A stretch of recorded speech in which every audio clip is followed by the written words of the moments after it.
Welcome to my YouTube channel Ramesh online. AP పెన్షన్ల సమస్యలపై ప్రత్యేక దృష్టి, అడిషనల్ క్వాంటమ్ ఆఫ్ పెన్షన్ పునరుద్ధరణ గురించి కీలక ప్రకటన చేసిన ఏపీ పెన్షనర్స్ అసోసియేషన్. ఇక విషయానికి వచ్చినట్లయితే ఏపీ పెన్షన్ల సమస్యలపై ప్రభుత్వం ప్రత్యేక దృష్టి పెట్టాలి, అడిషనల్ క్వాంటమ్ ఆఫ్ పెన్షన్ను పునరుద్ధరించాలి, హెల్త్ కార్డులపై మెరుగైన వైద్య సేవలు అందించాలి. ఏపీ ప్రభుత్వ పెన్షన్ల సంఘం రాష్ట్ర నాయకులు డి వెంకటేశ్వర్లు, జి ప్రభుదాస్. ఇక రాష్ట్ర ప్రభుత్వ పెన్షన్ల సమస్యలపై ప్రత్యేక దృష్టి సారించాలని 2019 సంవత్సరంలో మంజూరు చేసిన పెన్షన్ల అడిషనల్ క్వాంటమ్ ఆఫ్ పెన్షన్ను పునరుద్ధరించాలని, పదవీ విరమణ అనంతరం అనారోగ్యంతో బాధపడుతూ చికిత్స పొందిన పెన్షన్లకు చెల్లించాల్సిన మెడికల్ రియంబర్స్మెంట్ బిల్లులను చెల్లించడంతో పాటు హెల్త్ కార్డులపై మెరుగైన వైద్యం అందించేలా రాష్ట్ర పెన్షన్ల సంఘం అధ్యక్షులు, కార్యదర్శులు డి వెంకటేశ్వర్లు, జి ప్రభుదాసులు ఏపీ ప్రభుత్వానికి విజ్ఞప్తి చేస్తున్నారు.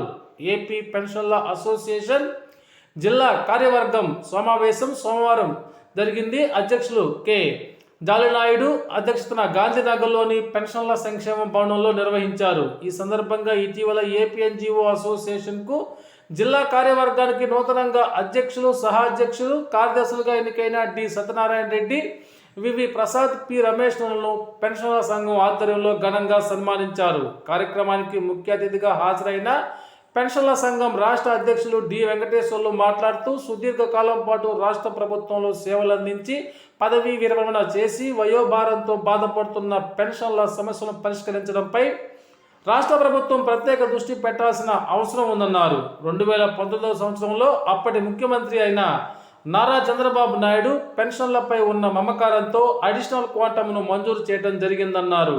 గత ప్రభుత్వం అయితే 70 నుంచి 75 సంవత్సరాల వయసు గల పెన్షన్లకు మంజూరైన ఈ 10% అడిషనల్ క్వాంటమ్ 7%, అదేవిధంగా 75 నుంచి 80 సంవత్సరాల వయసు గల పెన్షన్లకు మంజూరైన 15% ఏక్యూపీను 12% తగ్గించి పెన్షన్లకు తీవ్ర మానసిక క్షోభకు గురి చేయడం జరిగిందన్నారు.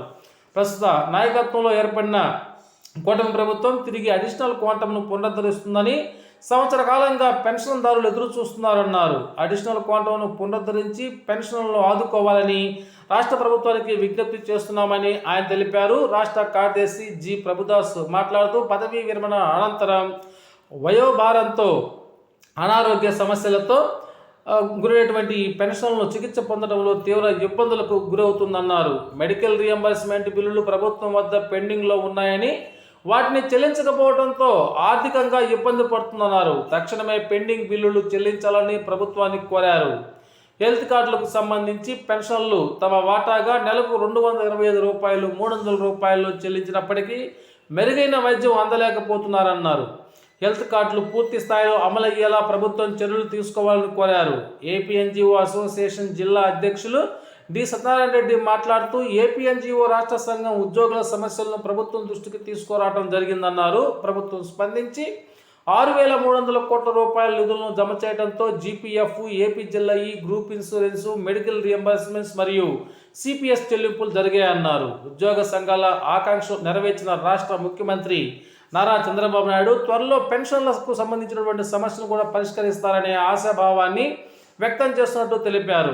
ఏపీ ఎన్జిఓ సహా అధ్యక్షులు వివి ప్రసాద్ మాట్లాడుతూ, ఉద్యోగులకు సంబంధించిన పిఆర్సీ కమిషనర్ నియామకం, డిఏల మంజూరు, గురుకుల పబ్లిక్ సెక్టర్ ఉద్యోగులకు పదవీ విరమణ వయసు 62 సంవత్సరాలకు పెంచాలని, సరెండర్ లీవులు, డిఏ, పిఆర్సీ బకాయిలు మంజూరు చేయడం వంటి అంశాలన్నింటినీ ప్రభుత్వం దృష్టికి తీసుకురావడం జరిగిందన్నారు. సుదీర్ఘకాలం పాటు ప్రభుత్వంలో సేవలు అందించిన పెన్షనర్ల న్యాయమైన సమస్యలను పరిష్కరించడంపై ప్రభుత్వం దృష్టి పెట్టాలన్నారు.